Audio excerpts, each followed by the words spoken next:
तमिलनाडु का एक मंत्री अभी कल परसों बड़ा बेहुदा एक वक्तव्य दिया है, सनातन धर्म का समूल नाश, ये उसका एजेंडा। डीएमके वर्तमान सरकार का वो मंत्री है उदयनिधि स्टालिन। और ऐसा नहीं कि धोखे से उसने कहा,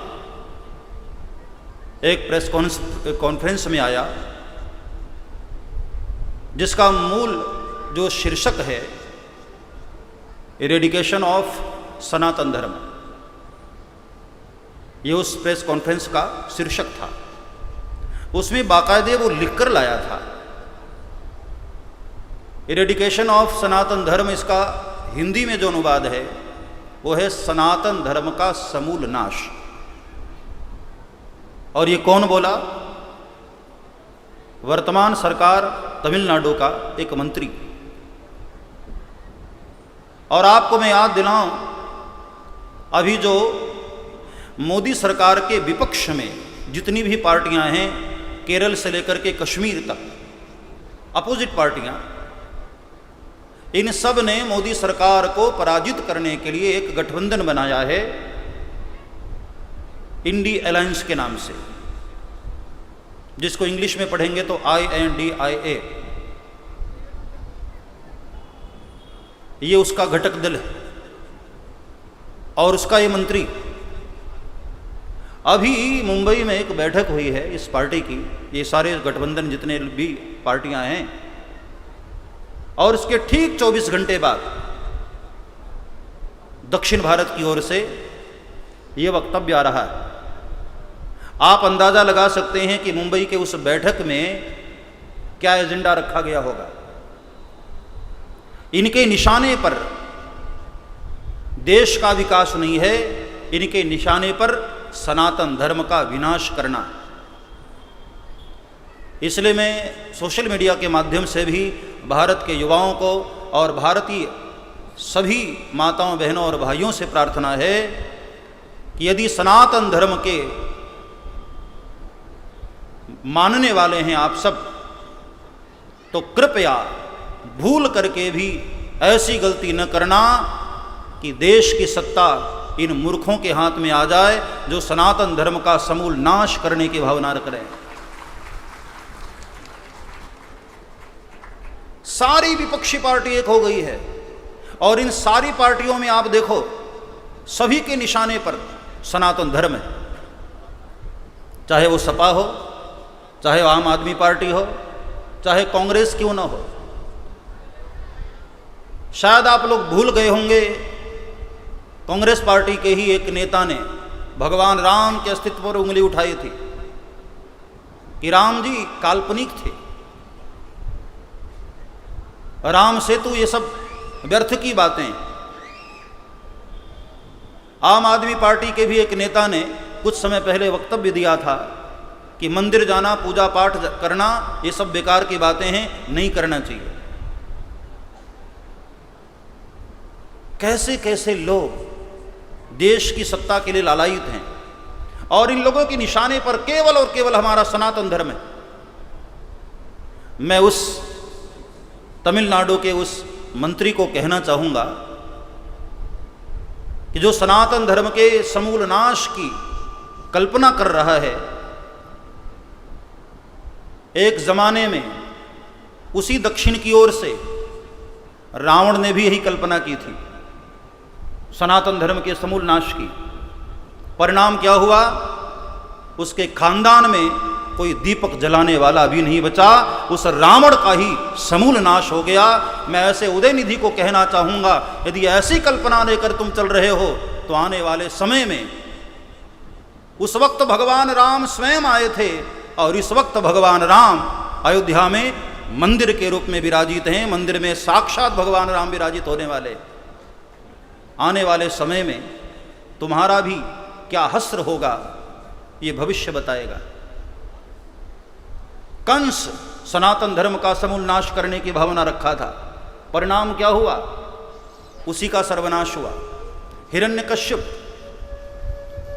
इन जितनी आसुरी शक्तियों ने सनातन धर्म के नाश की भावना रखी, खुद वो ही मिट गए। और आश्चर्य की बात ये कि ये सारे के सारे दल एक जगह होकर के दलदल बन गए। सारी विपक्षी पार्टी, और सबके निशाने पर राष्ट्रहित की भावना नहीं है। सनातन धर्म को कैसे नष्ट किया जाए, ये भावना लेकर के चल रहे हैं लोग। और रामचरितमानस में बाबा तुलसी ने स्पष्ट कहा, परहित बस जिनके मन माही, तिन कहूं जग दुर्लभ कछु नाही। जिस महापुरुष के भीतर राष्ट्र की उन्नति की भावना है, दुनिया उसका बाल भी बांका नहीं कर सकती। और ऐसे लोग पराजित होंगे और इनका ही सर्वनाश होगा। मैं राष्ट्र के लोगों को प्रार्थना कर रहा हूं, भूल करके भी ऐसे लोगों के हाथ में सत्ता न देना जिससे हमारे सनातन धर्म को खतरा हो। मैं तो पूरी दुनिया में जा रहा हूं, देश विदेश हर जगह जा रहा हूं। विदेश की धरती पर आज जब ये कहता हूं कि मैं भारतीय हूं, तो भारतीय नाम सुनते ही विदेशियों के कान खड़े हो जाते हैं। और क्या आदर की भावना आती है।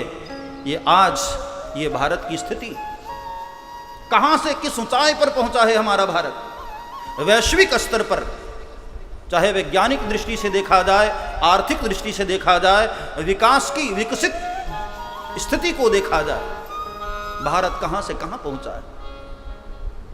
और पिछले 60-70 वर्षों में इन सारे दलदलों ने मिलकर जो देश की सत्ता चलाई, उसमें भारत की क्या स्थिति ला करके खड़ी कर दी थी। इसलिए ऐसे मूर्खों के हाथ में, जिनके दिल में सनातन धर्म के प्रति इतनी नफरत भरी, ऐसे लोगों के हाथ में कभी भी देश की सत्ता नहीं आनी चाहिए।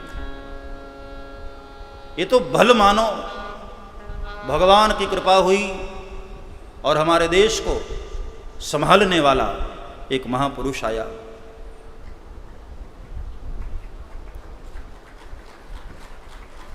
और मुझे आश्चर्य होता है कि ऐसी कड़वी बातें, अभी सपा पार्टी का एक नेता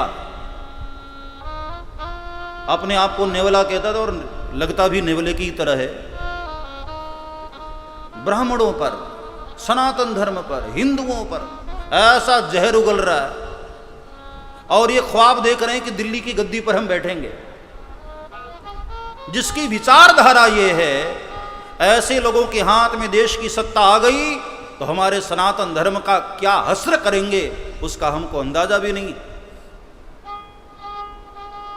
इसलिए मेरे भाई बहन, व्यासपीठ कभी भी राजनीतिक वार्तालाप नहीं करती है, लेकिन जब बात राष्ट्र की आए और हमारे सनातन धर्म की आए, तब बोलना जरूरी हो जाता है। तब मौन रहने का मतलब है इनके अपराध को बढ़ावा देना।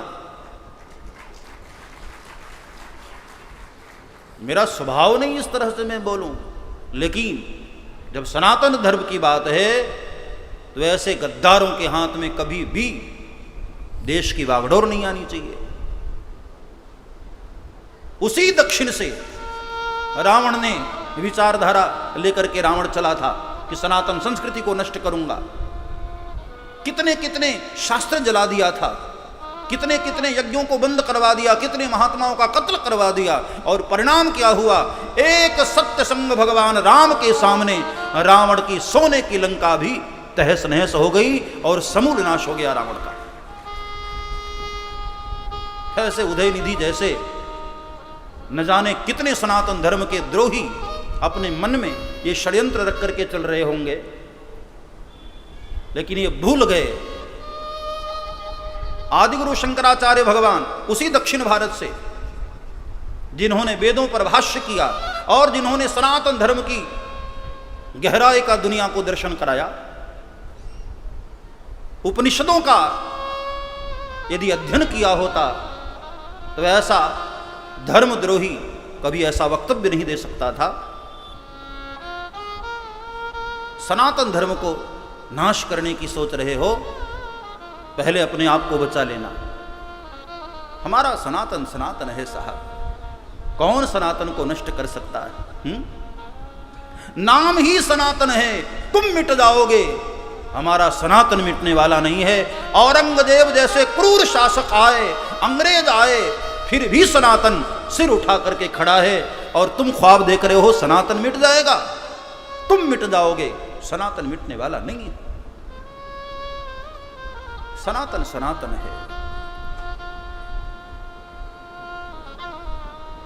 जैसे यहां बहुत सारे रंग के गुब्बारे दिखाई दे रहे हैं, ऐसे ही सनातन धर्म की बहुत सारी रंग बिरंगी धाराएं एक साथ चल रही हैं। इसी का नाम तो हमारा भारत है, इसी का नाम तो हमारा भारत है। अनेकानेक पंथ, अनेकानेक मत, अनेकानेक मतावलंबी सनातन धर्म की छाया में पल रहे हैं और एक साथ चल रहे हैं। और इसमें कुछ ये मूर्ख लोग सनातन धर्म को मिटाने का ख्वाब देकर है। अरे बाकायदे प्रेस कॉन्फ्रेंस में कहा कि मेरा जो अभियान है वो सनातन धर्म के समूल नाश की। और सोचो, जब सत्ता के लोग इस तरह की भावना रखेंगे तो आम जनमानस की विचारधारा क्या हो सकती है।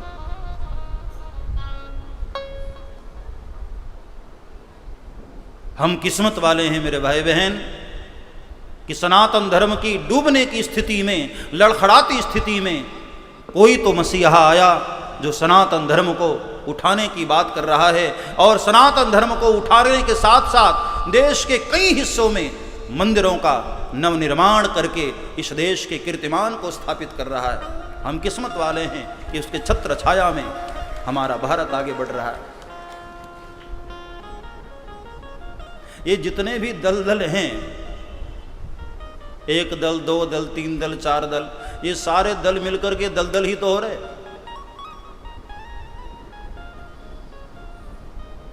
ऐसे देशद्रोहियों से, धर्मद्रोहियों से सावधान रहने की आवश्यकता है।